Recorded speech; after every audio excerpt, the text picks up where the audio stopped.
My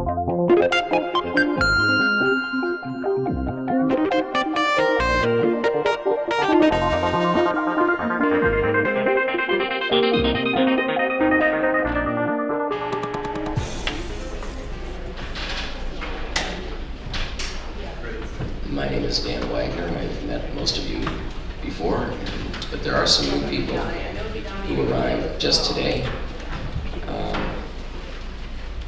You are at day 2 of MOOCs for D. So glad you could be here, and if you were here yesterday, you'll know that it was a very intense day, and that if you feel tired and exhausted like me, it's because you were really invested yesterday in a very full set of proceedings. Well, today we have another full day of proceedings, and you all have the program. This first session is a session we've been planning for quite some time. It's called the MOOCs Challenge. And the idea of this echoes a little bit of what was said yesterday, whether this was a conference called MOOCs for D or MOOCs for D with a question mark after it. And that is, do we really know what we're talking about? Do we agree what we're talking about? What ultimately are the challenges, not just singular, of MOOCs and for and by developing countries? So that is what this panel is about. We had originally 4 speakers, but you can see we have 3. And that's because Vijay Kumar emailed late yesterday that he'd come down with the flu and cannot be here today. He's from MIT and well known in the area. So without Vijay, we have 3 speakers, and we'll keep to the order as they are in the program. We have Stephen Downs. I'm sorry, 1 second.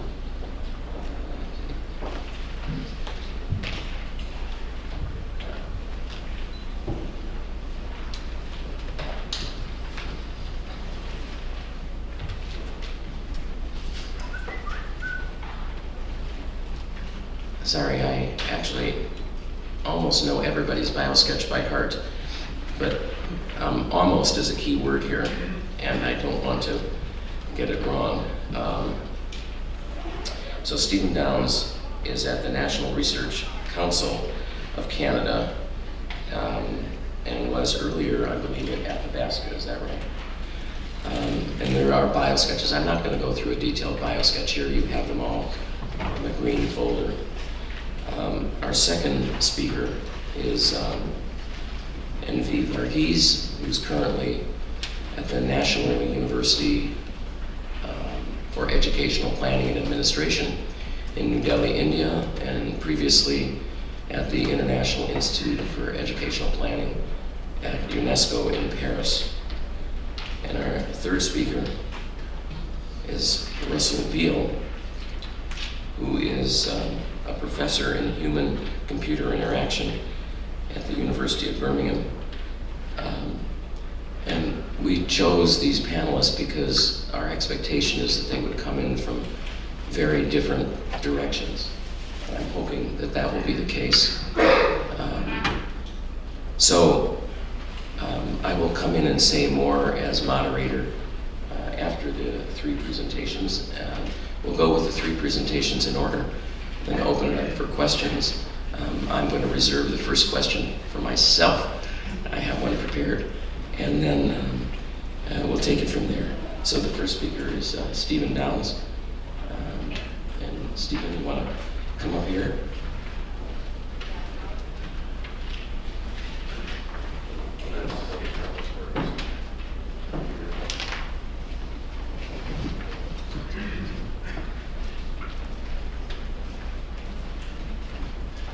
Okay, we'll see how much of my 12 minutes I use setting up this audio or the other slides. And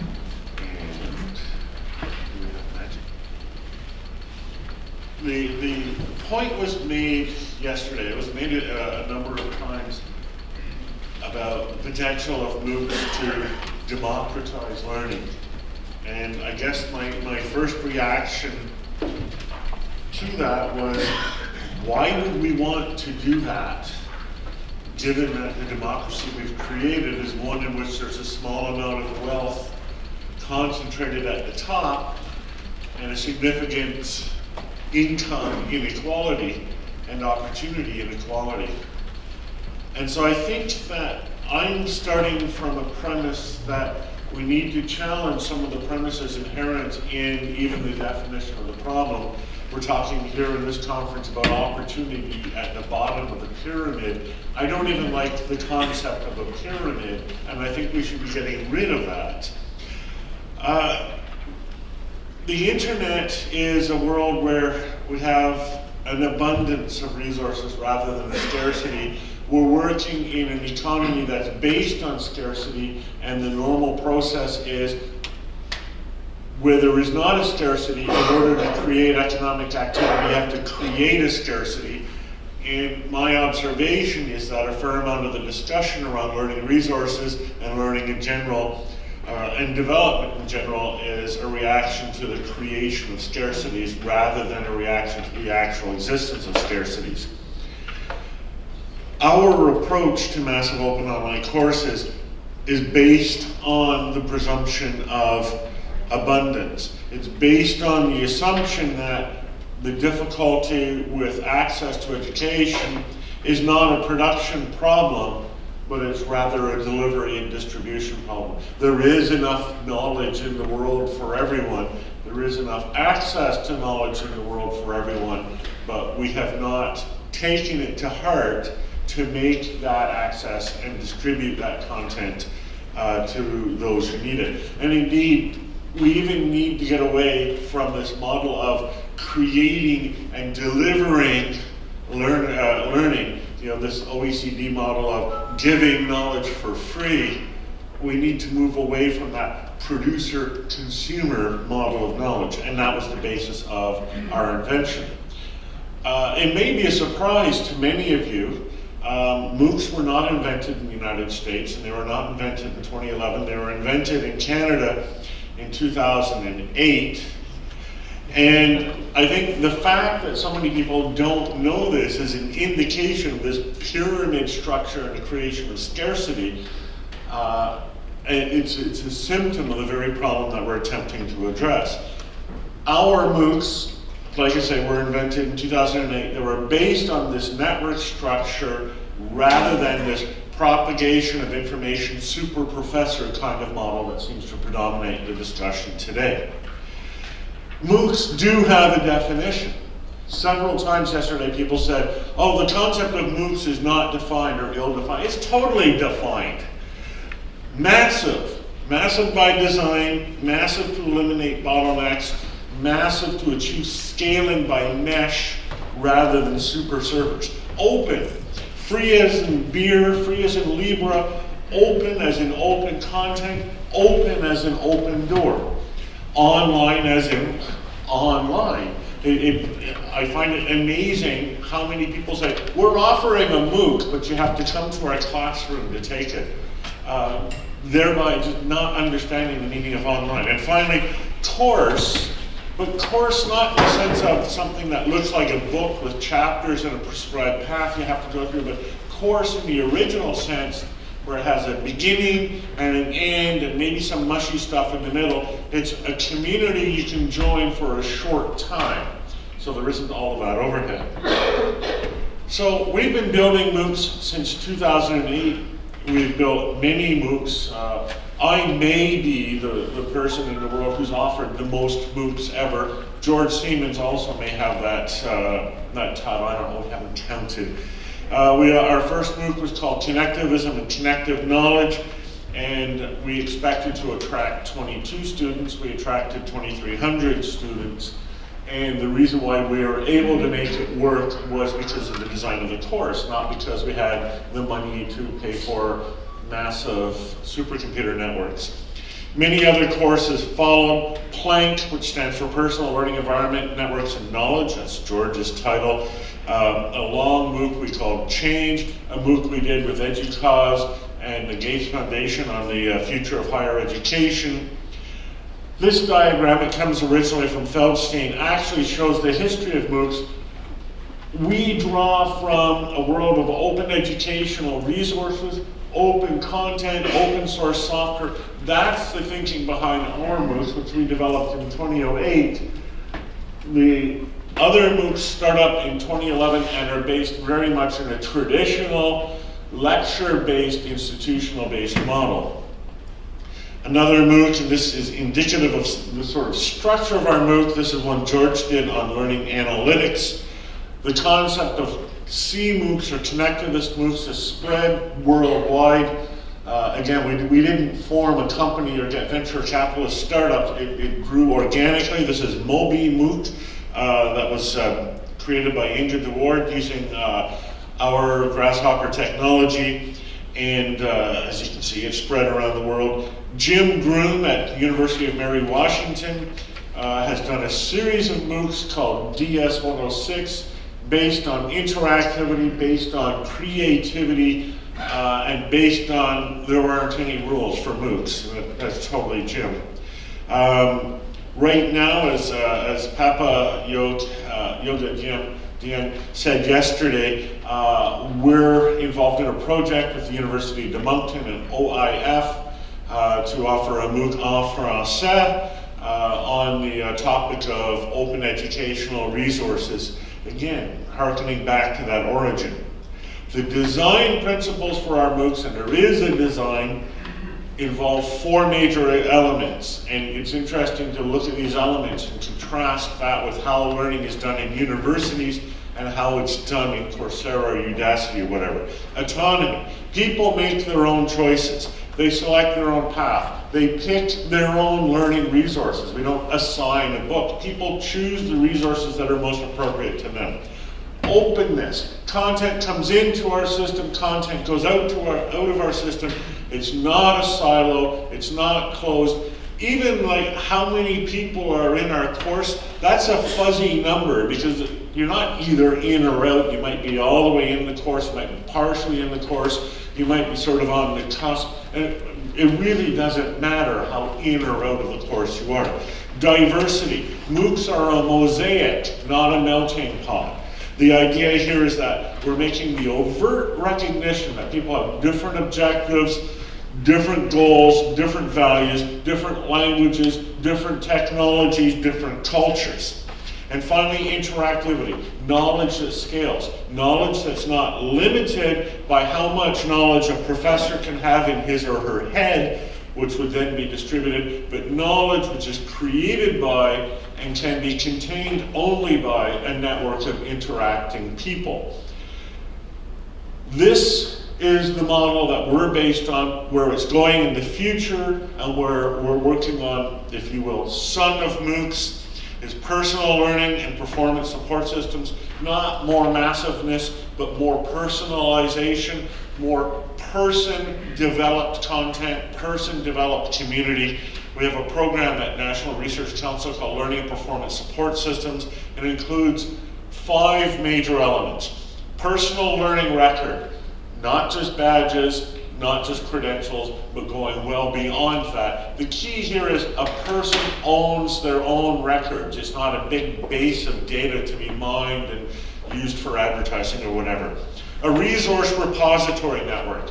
Our model is based on syndication, not silos. Google, I hope you're listening, Google Plus is a silo. Please break that silo. You're destroying the internet. Personal cloud, distributed ubiquitous computing, access to your own data wherever you happen to be. Personal learning assistant, this is the idea of projecting learning services into various platforms, learning content, learning support, learning resources. Not just the computer, not just the mobile phone, but your car, your fishing rod, the restaurant you happen to be sitting in, wherever you may be. And finally, competency development, and this ties in a lot with personal learning resources and personal learning records. The idea here of recognizing competencies based on performance and production and creativity in the wider network, rather than on things like standardized tests or monopolies on credentials.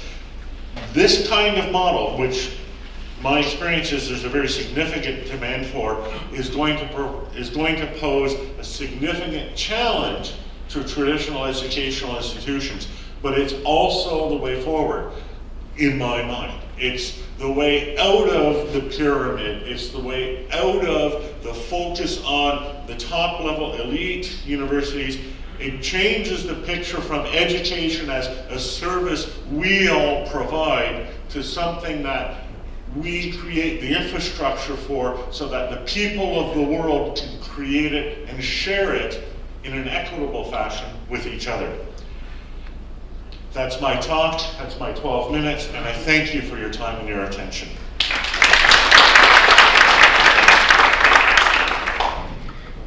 Good morning, friends.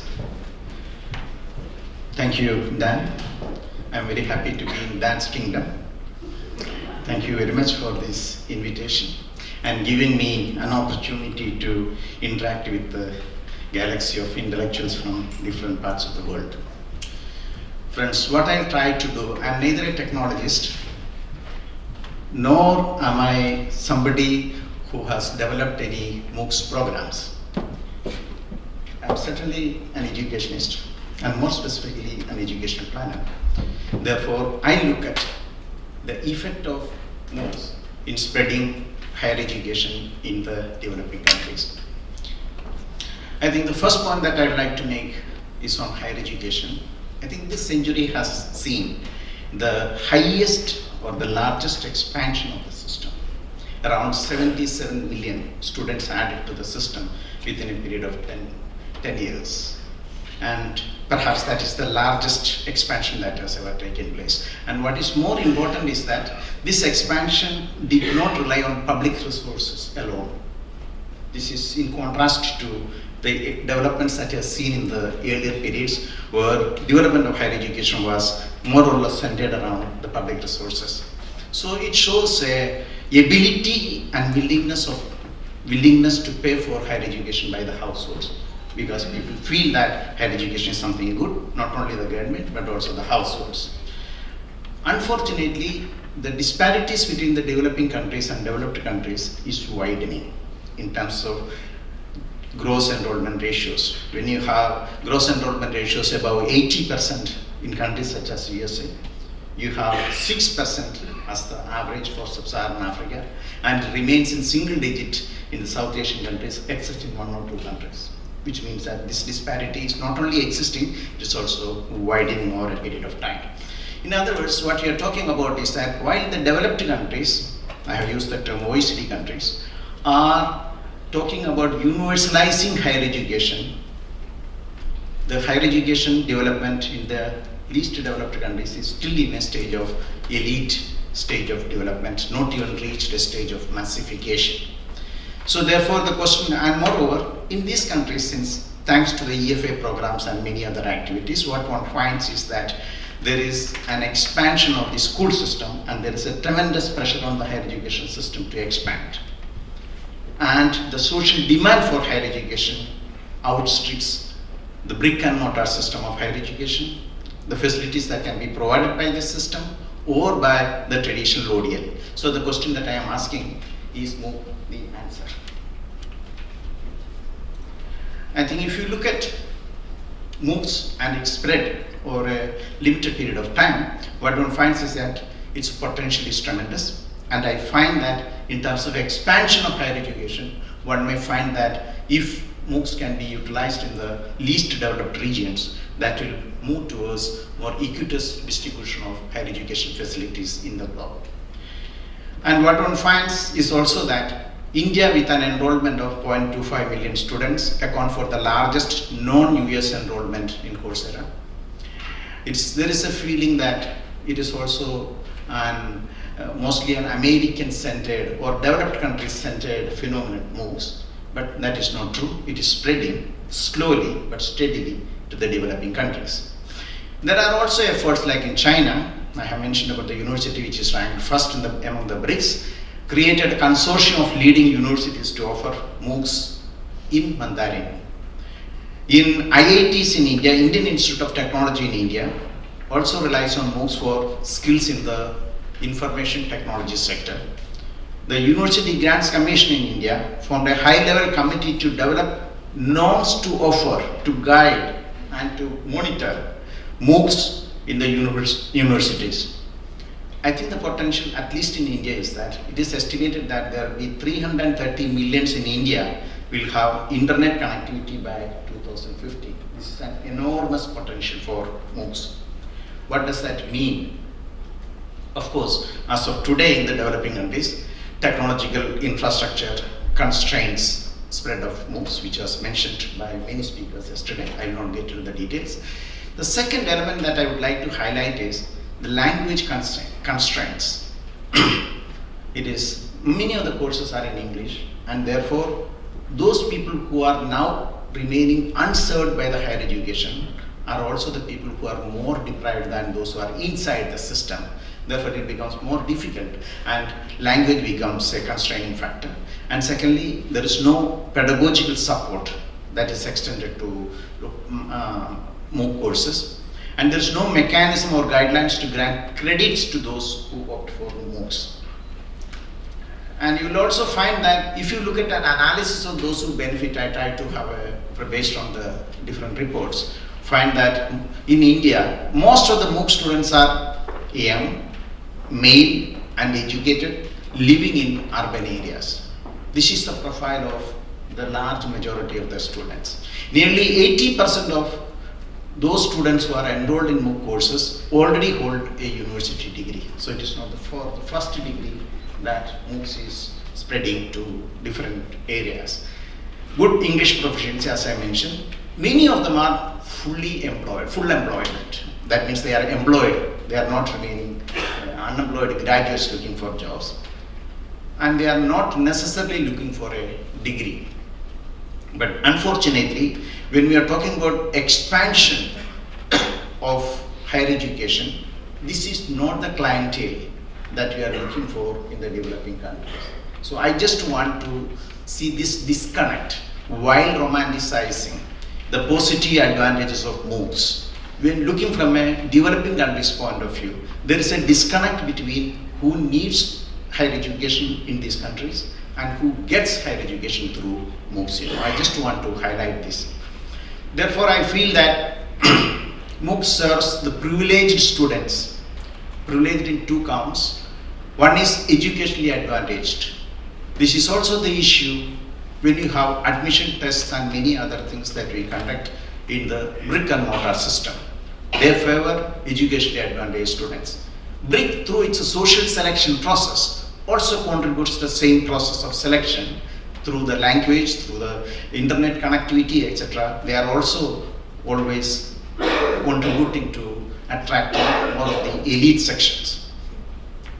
Not at a reliable mode to increase and expand access to higher education. Therefore, one of my concern is that if you take into account the real situations of the developing countries, I will tend to argue that MOOCs is not a reliable mechanism to expand access to higher education to those people who are deprived of higher educational opportunities. You will find that MOOCs is becoming popular in some countries, like in India, because private institutions and commercial interests drive MOOCs. I'm not saying that MOOCs is taking the money, but what happens is that a foreign degree has a premium, whether it is through MOOCs or through education hubs or through a degree from an institution abroad. And MOOCs courses do help the private institutions to give a feeling of credibility which they would not have got otherwise. And this helps them to levy more fees and commercialize the sector in a much better way. So this is one of the reasons why in many places you find that MOOC courses are certainly preferred, or MOOC courses are more popularized by these institutions.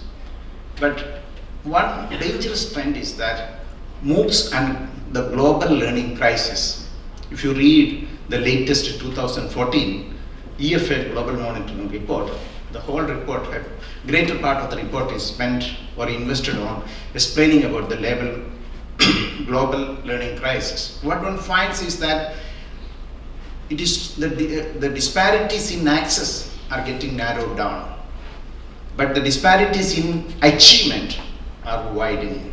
This is widening between countries and within countries, between different regions, and also between institutions. And this global learning crisis, as I mentioned earlier, since in the present context, MOOCs is contributing more to the elite groups as a supplementary learning, as a complementary learning, I feel that MOOCs in the present juncture contributes to accentuating, widening the inequalities in learner achievements in the scores, both at the school level, especially at the higher education level. So therefore, one needs to be a little more careful when one is talking about MOOCs and its impact. Friends, what do I say? I feel that if we want to talk about equality, if we want to talk about moving towards an equal society, one has to talk about democratizing higher education through MOOCs, democratizing achievements in education, and MOOCs should become one of the convenient tools. How do we make that? I think my feeling, my concluding parting statement is that it should be through partnering with the existing institutions of higher education that MOOCs can enter in a big way in the traditional traditional systems and in the developing countries. Perhaps the enrollments can be expanded in the existing institutions rather than treating this as a standalone, independent, parallel activity and mode of transaction. Thank you.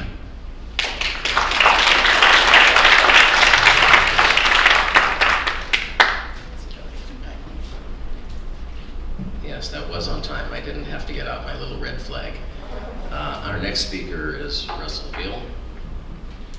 Okay, I'd like to thank Dan for the invite here and thank everyone for coming along. I'm going to talk about the MOOC challenge.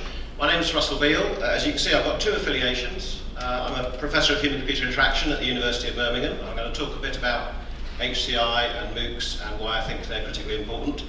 But I'm also one of the people involved in FutureLearn, which is the UK MOOC offering. FutureLearn was founded by the Open University. It's got, well, above 30 now partners, and it's been built by people who've got a background in television, radio, digital media, social media, and so on. And you'll kind of see why that's the case as I go through the talk. So just so you've got a context, I'm going to sort of talk about what I think the challenges for MOOCs are and what we're doing at FutureLearn about those challenges. The platform has a vision which does drive some of the things we do. So we aim to inspire learning for life through telling stories, through provoking conversations, and celebrating progress. And all those are key issues in our philosophy when we're dealing with MOOCs. I think one of the key things, the sort of quote by Thomas Friedman is really important. Nothing has more potential than MOOCs to lift more people out of poverty by providing them an affordable education to get a job or improve the job they have. But the most important bit of this quote is that nothing has more potential to unlock 1 million more brains to solve the world's biggest problems.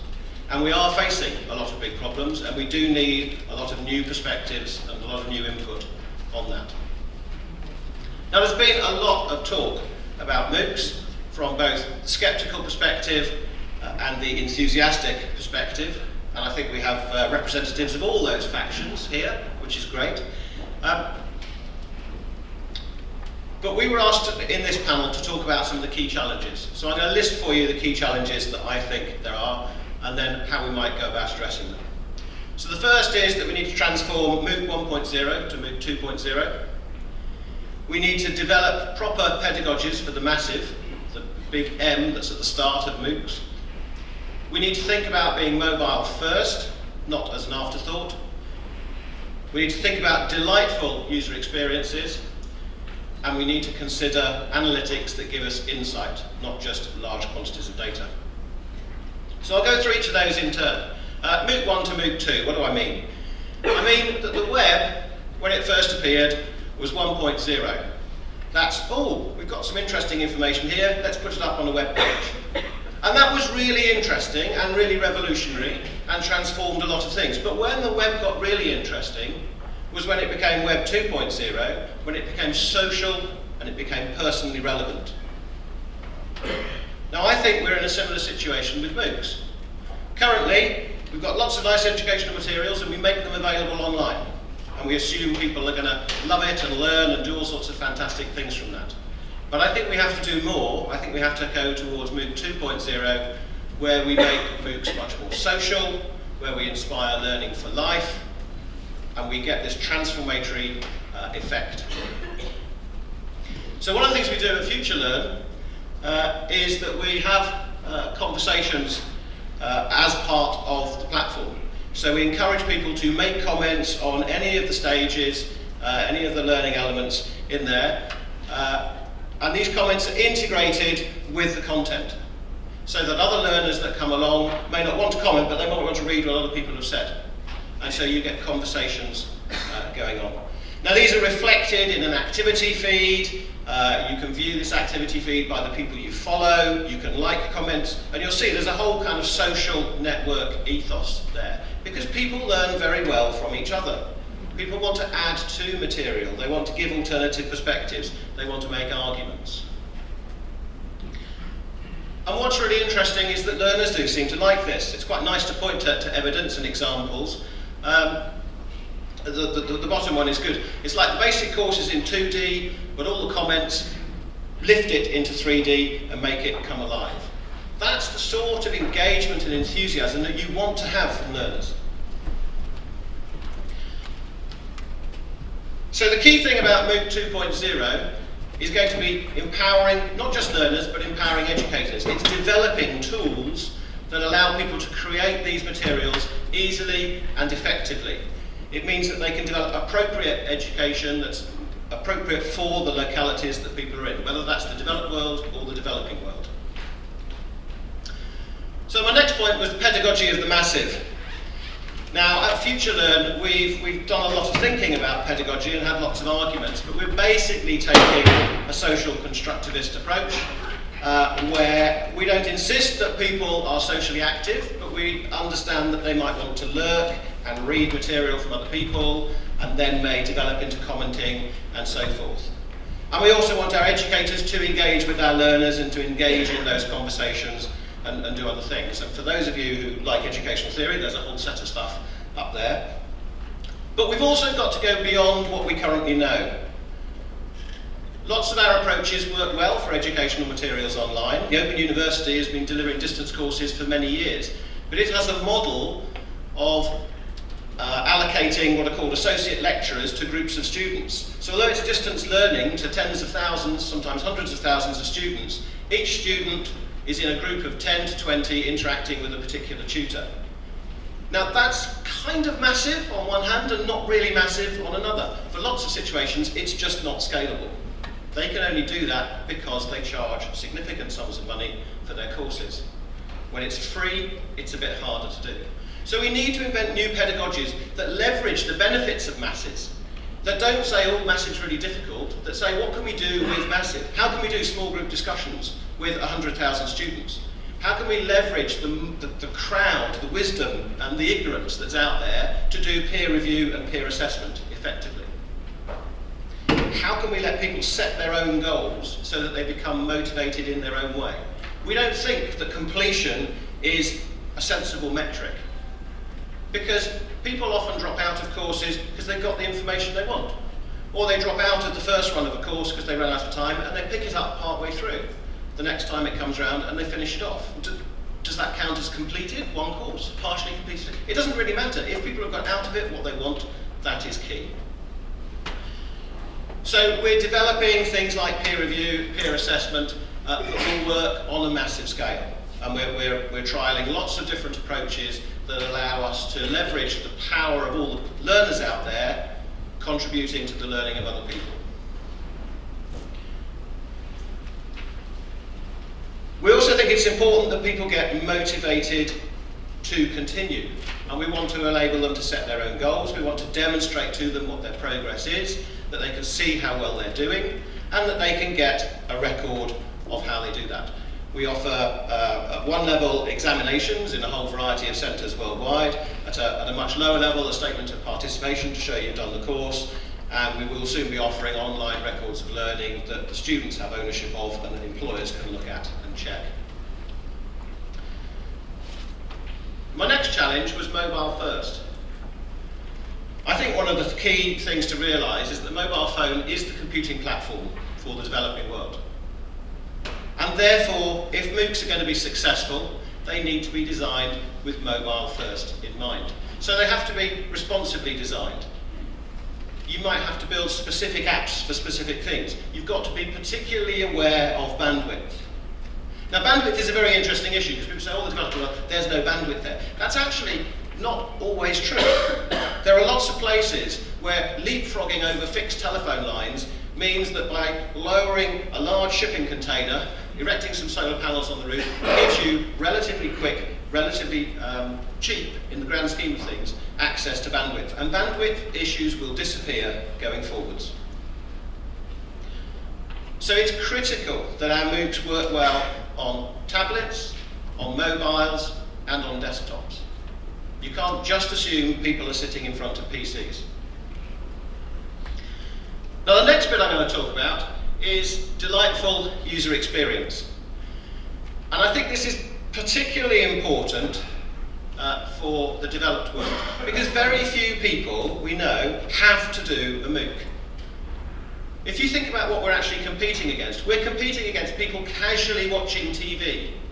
Okay, we're not competing against people watching the last episode of Breaking Bad, because they are going to focus on that. But we are, when people are just general chat, do you just channel surf and find something? Do I see if I can find somebody taunting a cat on YouTube, or a talking dog? Do I just generally browse the web, or might I go on a MOOC? That's what we're competing with. Now, that could be very different in the developing world, where people are desperate for basic education, basic health advice, and so on. But no matter what, engagement of people is the key to successful learning. And having delightful user experiences are really important to do that. You want to keep people coming back for more. Now, it's very hard to do delight. Partly it's hard because it takes a lot of time. It's hard because you don't normally notice the things that are delightful, just because they disappear into the background. They make life much easier, and they're just kind of fun. And generally, they're mildly unnecessary. Functionally, you can manage perfectly well without stuff being delightful. But if it is delightful, if it is beautiful, people get a nice, warm, fuzzy glow about it. So I've gone from my soft, touchy-feely bit, delight and user experience, to my slightly more hard data bit. I also think that MOOCs need to give us insightful analytics, and that these analytics are really, really important for us, both in the MOOC space and in the general educational space. And we view analytics in three ways. The first is transactional. Who viewed what? When did they view it? What device did they look at it on? The second is interactional. How did they interact with the learning design? Did they follow the approach that the educator designed, or did they modify it and come up with their own versions? And conversational. Who did they talk to? What did they talk about? And if you put all those things together, they give us insights that we can take action on. Now, I'm going to go through a few details here. I'm not expecting you to remember the data that's on the slides. But the pink stuff here is number of visits over time during the day. Starts off on a Monday, which is when our courses start. And we do have, unlike Stephen, we do have courses, and we do have a course structure. And users do seem to like that course structure, and I'll show you some evidence for that in a minute. But you can see a very regular pattern of usage occurring. The blue is tablet, the yellow is mobile. So, 15–20% is that. But you can see a sort of peak in tablet usage later in the afternoon, and a drop in desktop usage, and some of the informal inquiries we've made suggest that people are just switching between the two devices as they move from work to home and so on. But you've got this pattern through the week. Generally seems least active on a Saturday, second last one, picks up a bit on the Sunday as people catch up ready for the course ahead. We can also find out things like that you kind of might realise, but get some really interesting detail. Long lectures don't work. So we had two particular courses, and I haven't actually got the precise statistics with me, But more or less, the principle was this. On one course, we had a video that was 4 minutes long. The average viewing time for that video was 3 minutes 50 seconds, and 10% of people exited the site, so went somewhere else completely on the internet after they saw that video. We had another course which had a video that was 24 minutes long. The average viewing time on that video was 3 minutes 50 seconds, and 75% of people exited the website after that. They went somewhere else altogether. They got bored, they got fed up. Not only did they get fed up with the video, they got fed up with learning, and they went away. You can't do it. You've got to do things in slightly shorter chunks. And by being able to talk to educators and look at when and where and how people exit their videos, we can start refining what they're teaching and how they're teaching it. This is a graph of when users actually do the course. Basically, the yellow bit means that they do the current week's activities in that week. They sometimes go back a bit and catch up, and sometimes they look ahead because all the material is there, but they like the ebb and the flow of a course as it is. So, how's FutureLearn doing? Let's do some sort of analysis on this. So, of our first few courses, 10,000 people joined them, and these areas are correct. And of course, because courses are announced beforehand, some people aren't going to bother turning up. That's fine. 60% of people actually turn up and are learners. Of those, 86% are active learners. In other words, they're marking stuff as done as they go through the course. We've got 54% of people who keep coming back, and we have 18% of people who get right the way through to the end. So if you like completion figures, you can use that one, but I don't like using that term. But the most important thing for me is this bottom one. More than a third of our people are social learners. They contribute to this social stuff. And they do it in all sorts of interesting ways. On my slide here, I've got purple and blue. You've got blue and blue, which makes it slightly harder to see. But essentially, in this one, there should be a red cluster of dots in the middle, and those are the educators having lots of conversations with the learners. And that course is very educator-centric. On the other one, there are practically no other dots. The learners are all talking to each other, and we can do analysis to understand these things. We can also understand the learning design. So, I'll just try to explain this. There's a series of steps on the right-hand side here, and the idea was that you would read a passage of Hamlet, you would think through a question that was posed by the educator, you would write a response, you would then get it assessed by one of your peers, and then you would have a discussion about what you'd both learned from that, and there was a general reflection at the end. We found that 20% of people did their writing, their piece of work, after they'd read the discussions of everybody else. So they were not really engaging with it to start with, or they were trying to see what other people were doing and trying to understand that, and then going back and participating themselves. That's a good thing. And so you might encourage people to do that, or you might say, the educator might say, no, I really want them to think for themselves first before they have a discussion, in which case you break up the learning design and you reorganise it. There's more than 190 countries represented on FutureLearn. They come from all over the world. We launched last October, November.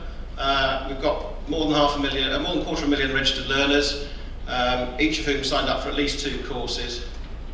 And in general, the feedback's good. 94% of people would recommend FutureLearn to other people. They like the fact that it works on mobile things. And our core principles are what we think are attracting learners worldwide. And I'll just finish with 2 or 3 quotes. We had a course which was called Improve Your Dental Photography. Not designed for the massive, really. It's a niche course, but it was picked up by a guy in Paraguay who talks a lot about how it's going to benefit him and his community, and he sends this through the feedback stuff. We've got Somesh who's talking about how nice it is to engage with people from other parts of the world. And we've got people from Ghana saying it's just lovely and we wish you all the best and hope you carry on forever. And it's so nice getting that sort of feedback from people, because you can see that you're actually impacting them and they're appreciating what you're doing. Thank you very much.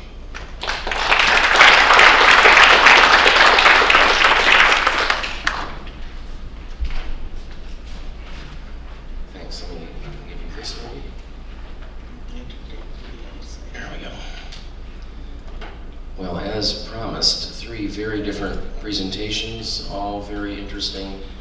And I promised to open with one question for each of the panelists. It's the same question. Very different perspectives.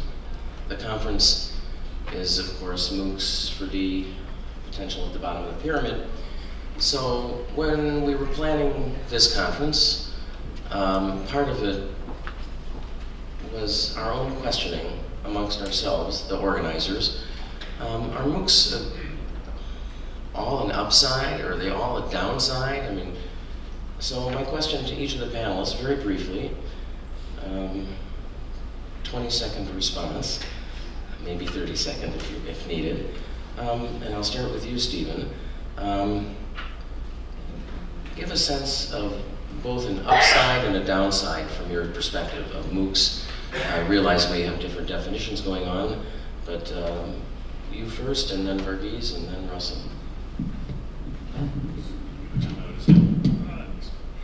Okay, well, probably the upside for MOOCs is the potential to create the infrastructure for people to create their own learning.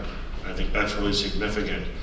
The downside is the potential for MOOCs to eliminate the diversity and the multicultural aspect of education by focusing production on large silos and super professors and elite institutions. So it's the 2 sides of, I guess, pretty much everything. Okay, thank you. Varghese. I think the upside of the MOOCs movement is mostly in terms of its a complementarity and supplementarity to the existing forms of education, whereby you can achieve equity at the achievement level. And the downside, what developing countries require is an expansion of the system with equality. And there, perhaps MOOCs in the present juncture is contributing very little to expansion of those people who are deprived of the facilities, who are not in the system. And secondly, perhaps also contributing to widening inequalities in the learner achievement. Russell? It's quite hard going third when you've got 2 experts to your right-hand side who say all the things you were going to say. I think the key thing for me is that MOOCs are an enabling technology. They're not a solution in themselves, they're not a problem in themselves. They're just a way of us reaching and understanding a lot of other people. I think the biggest downside can be a sort of rush towards recognised brands and certification and so on, which crowds out the natural diversity and enthusiasm and idiosyncrasy and uniqueness of much smaller providers, and I think that could be a big problem for us. Okay, very good. So now we are open. I'll take several questions. There are microphones if you kindly raise your hand.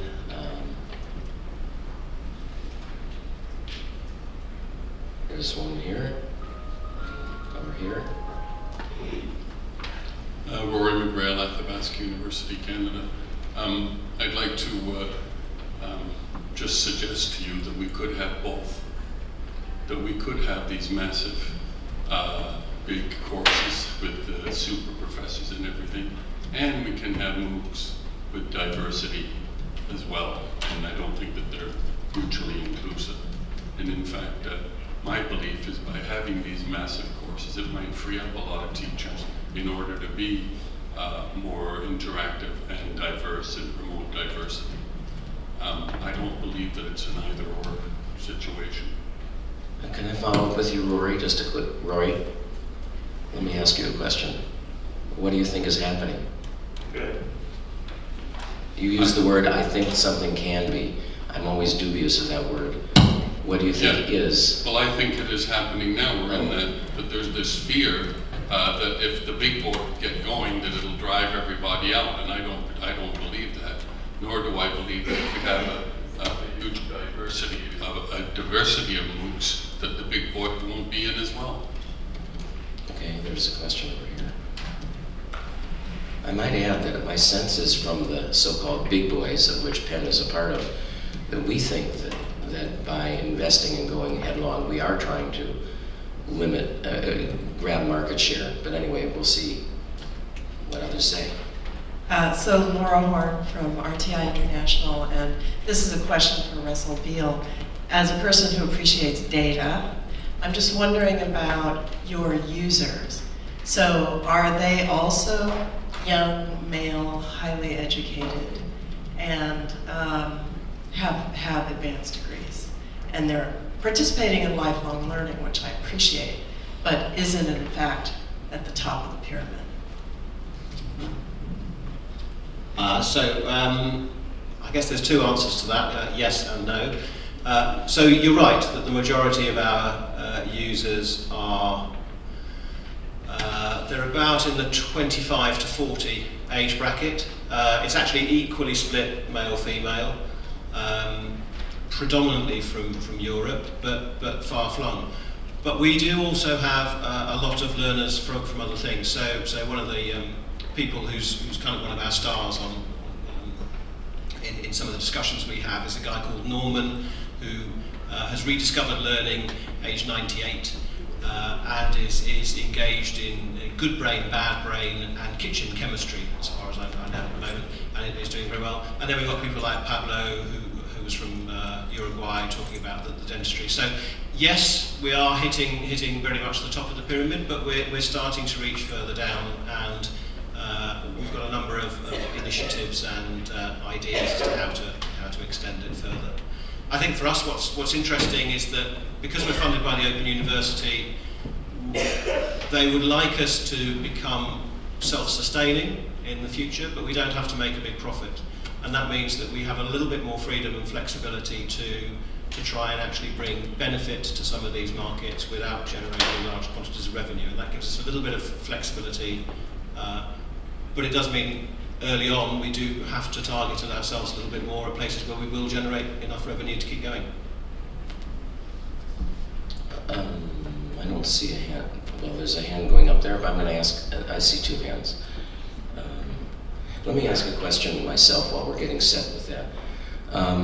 If you had to, if your money stopped, except for reaching the bottom of the pyramid, what would each of you recommend? That is to say, you are no longer in business unless you focused on reducing the gap, as Verghese was saying. What would you do? Stephen. Well, I would do what I'm doing now, quite frankly.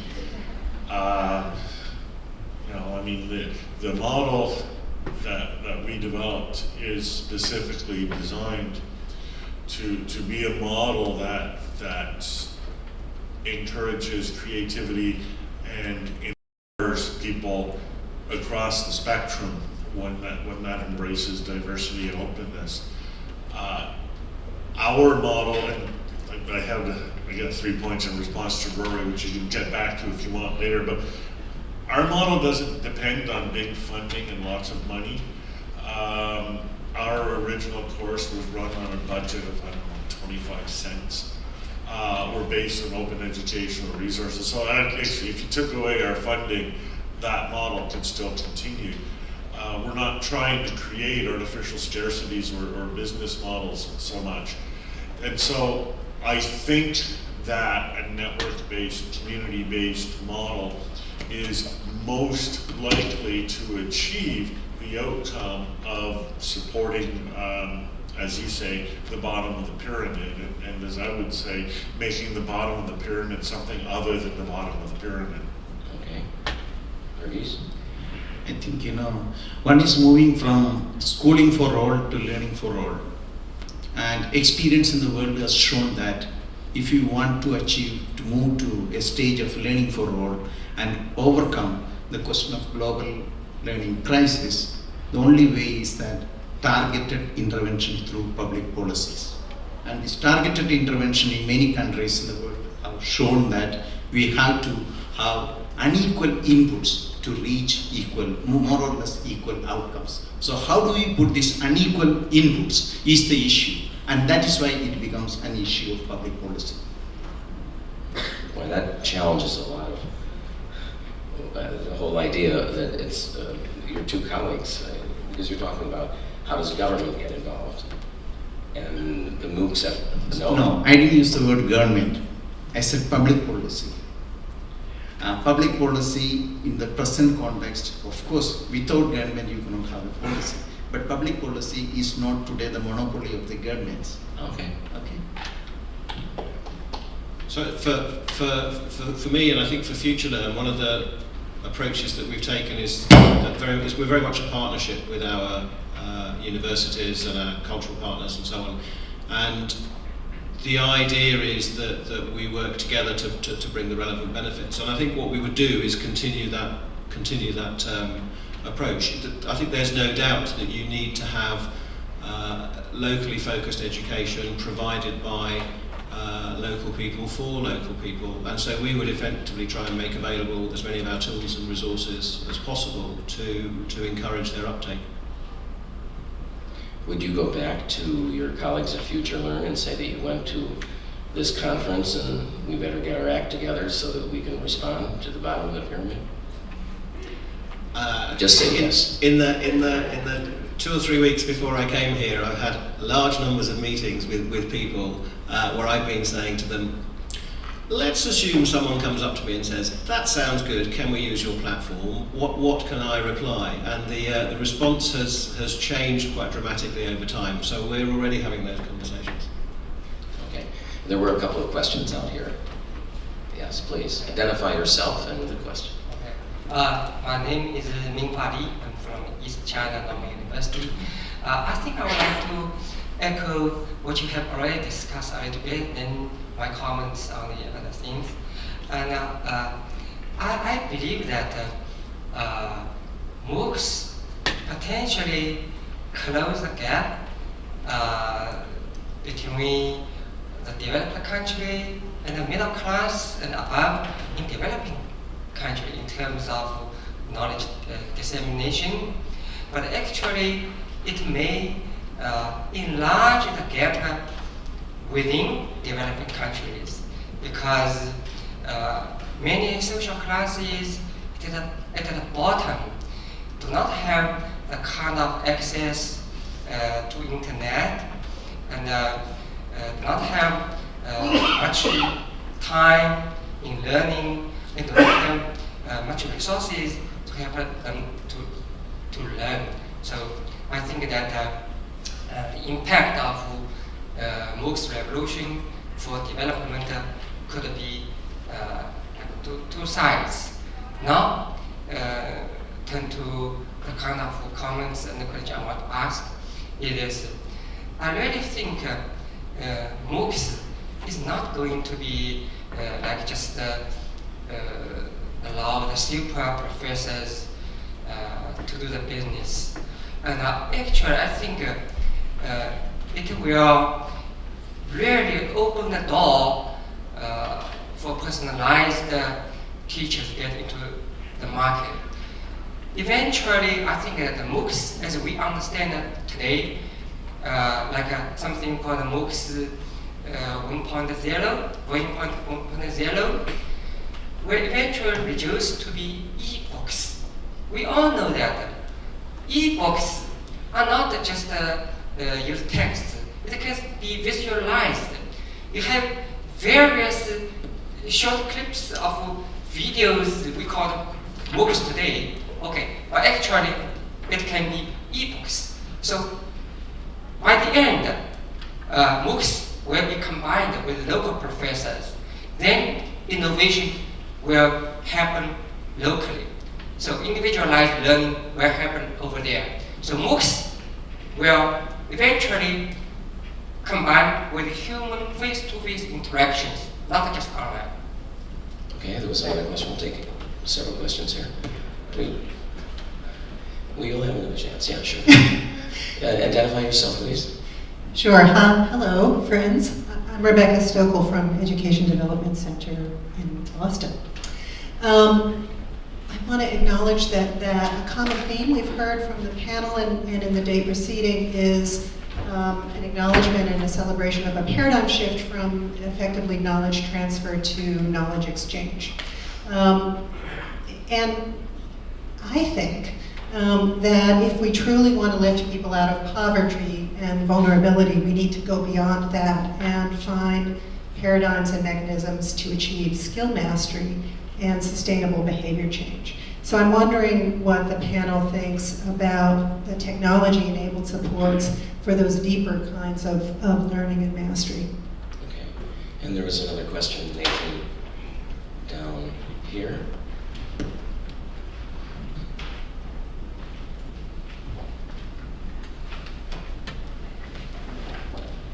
Yes, thank you. I want to share an observation and then a question to the panel.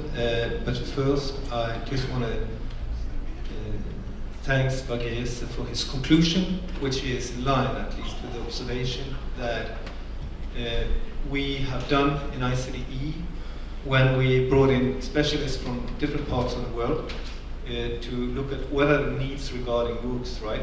And I think the message has been provided here from different representatives from different countries in the developing world, that the issue of language, the issue of culture, the issue of local anchoring of education. Education is, you know, education once was nation building, and today it is building the future for those communities that prioritize education. So the local aspects is very important. And my question to the panel is that, isn't this situation calling for a new type of a partnership?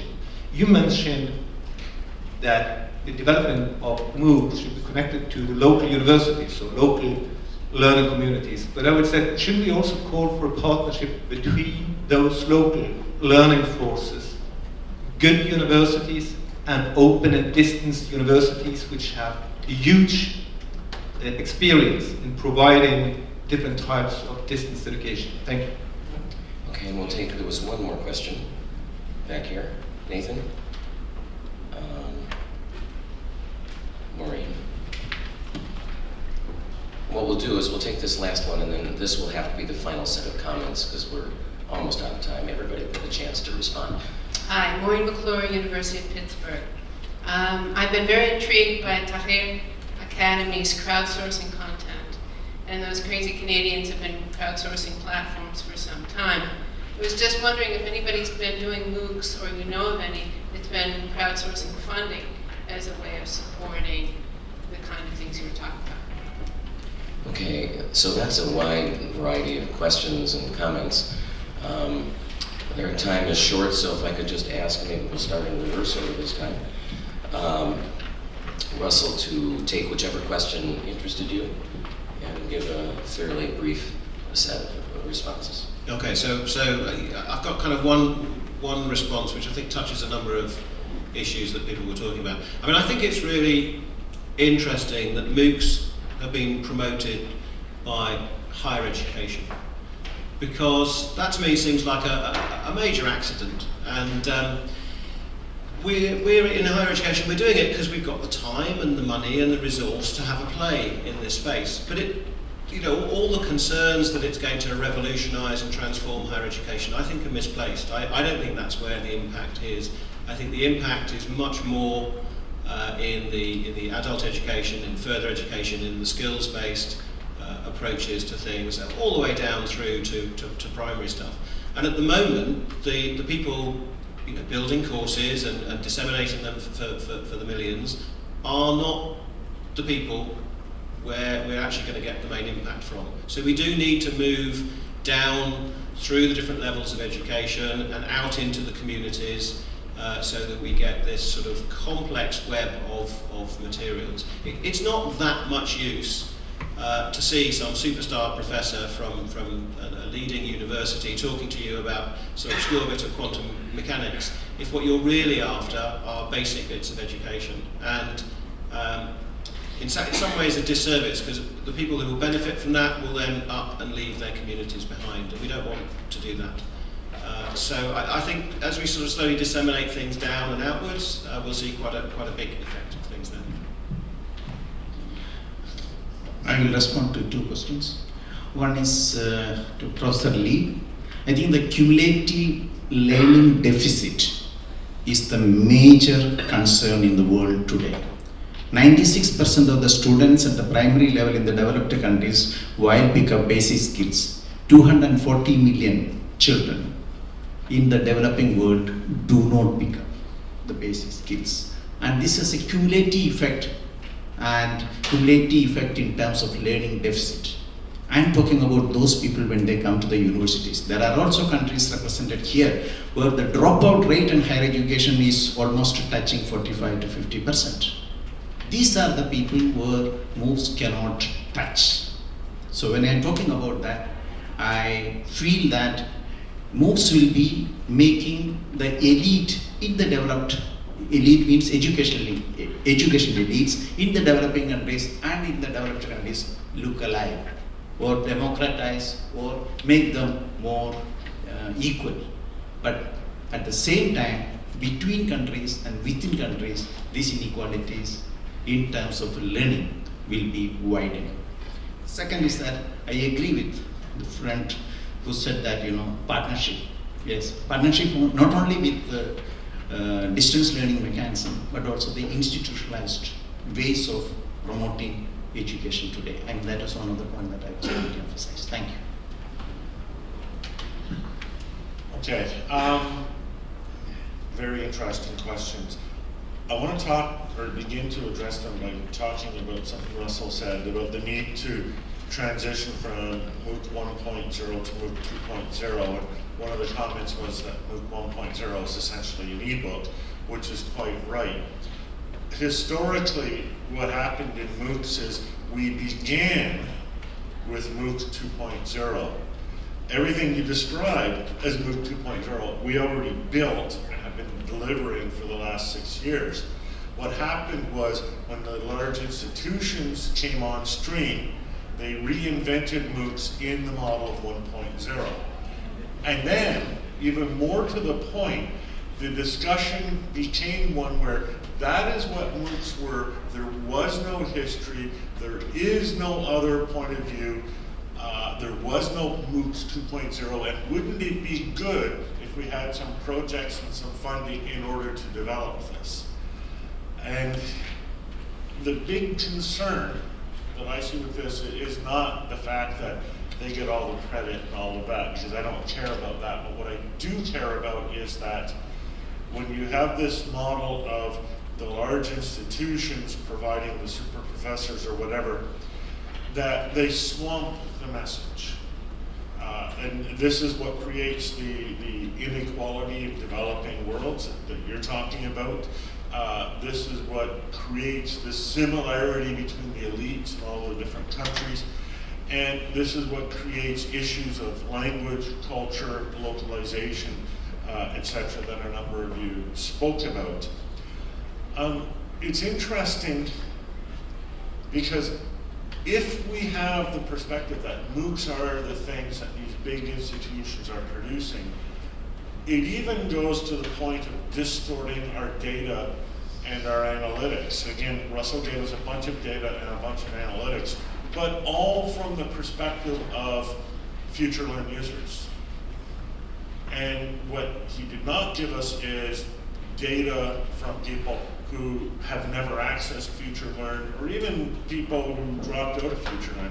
He reports a 90% success rate, or 90% I would recommend this. Well, yeah, the people who are still in Future Learn would probably recommend it, but what would the people who weren't in Future Learn say? So, I think we need to understand that in terms of creating equality of opportunity, in terms of creating, or more perhaps better, recognizing the value of language, culture, the local anchoring of education that many people talked about, we need to understand the risk involved in focusing on only those who have large programs, large institutions, and the rest. Rory says, well, the two can coexist. But that may be true, but the large ones don't want to coexist with the small ones. Their natural inclination is to crush the small ones. And that happens not only in education, but it happens in global society. And we need to develop not more things that we can give to poor people. We need to develop a structural, community-based, globally based network of equity of access and resources. Well, thank you. I mean, it's hard to stop this conversation because it's really interesting, and I think everybody, including the audience, has made significant contributions to this discussion. It leads me to think that our knowledge base, maybe we're moving toward knowledge base 1.1, or not, and even maybe we've advanced beyond 1.0. I'd like to thank you all and thank the panelists, and before your applause, also mention that there is coffee outside. The next set of panels do start at 10:30, so you're going to have to grab and run. Let us thank the panelists one more time.